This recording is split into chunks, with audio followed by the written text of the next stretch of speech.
Breaking news, ladies and gentlemen. Unless you've been living under a rock for the past week and a half, Wrestle Kingdom 11 is now done and over. But a few days afterwards, Kenny Omega has tweeted out that he is leaving New Japan Pro Wrestling and Japan as a whole. Where he's going, nobody knows. It's up in the air right now. But it's a strong possibility he could be going to WWE. Because in Lance Storm's podcast, he talked to Chris Jericho afterwards. And Chris Jericho supposedly talked Kenny Omega into going to WWE. So, I mean, right now, at this moment, he could be in Stamford, Connecticut.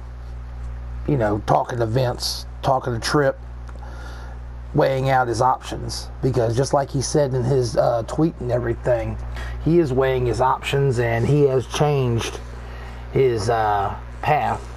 But his whole overall idea of what he wants to do after, complete as a whole, it's not changed. So he definitely wants to change the business of how New Japan Pro Wrestling is, how they're going in the future and every damn thing. It's just he wants to,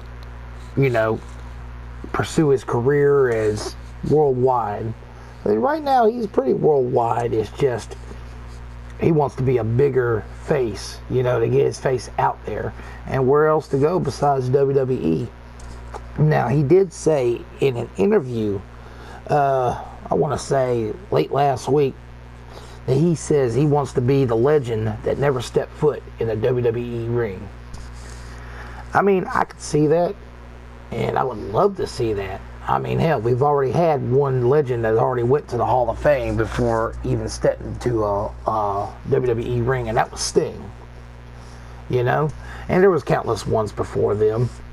But still, and yet, I mean, Kenny Omega is the man. Even though he did not beat Okada at Wrestle Kingdom, Dave Meltzer, or however you say his name, gave him and Okada that match a 6-star rating. He has never done that before. I think the highest he's ever given a match was Shawn Michaels versus Undertaker at WrestleMania, a 4.6. 6 fucking stars. That means it's like the greatest match of all time. I mean, I remember waking up Tuesday morning at 3 a.m. just to watch this pay-per-view. And, I watched almost the entire thing. I missed like the first 2 matches. I missed that Battle Royal where we got to see, I can't even think of that guy's name. Scott Norton finally made a comeback. Ain't seen his old dusty ass in years. Fucking Billy Gunn shows up. Fucking, what else came back? Suzuki Gunn came back. I mean, there's just so many possibilities in that damn company. But even though they put on a fucking 6-star match, I honestly think it was a 10-star match. That was by far the greatest match I've ever seen or witnessed or just experienced in my whole fucking life and career of watching wrestling. I mean, that is up there with the Shawn Michaels versus Bret Hart Iron Man match. It's up there with fucking Ricky Steamboat and Ric Flair. The Hogan and fucking Macho Man battles they've had back then. Hogan versus Warrior WrestleMania 6. I mean, it's just up there. It is really up there. And I'm telling you right now, Omega, if he does come to WWE, I just hope they use him well, because he's also said in the past that Vince McMahon likes to buy talent and never use them. I mean, he more than likely, he'll probably be like a mid-carder and Vince will never use him. But there is a strong possibility, what I think, if they do bring him in, because more than likely, if he comes to WWE, he's going to show up at the Rumble. He's going to be just like AJ Styles did last year. Right after fucking Wrestle Kingdom, he shows up at Royal Rumble. So even if he does go to WWE, what I'm thinking I would love to see is that Seth Rollins, Kevin Owens, face that runs the place, the face of the company deal, where they possibly turn on Kevin Owens and give Kenny the strap. But I mean, it is just amazing how this is all going to come to plan together. Maybe he doesn't go to WWE. Maybe he'll go to ROH, or he'll go to TNA. I mean, that's the possibilities of it, because he did say he wants to be a legend that never stepped foot in the WWE ring. So there's a lot of other companies out there besides WWE and New Japan, because honestly, I think he's getting burned out over there in Japan.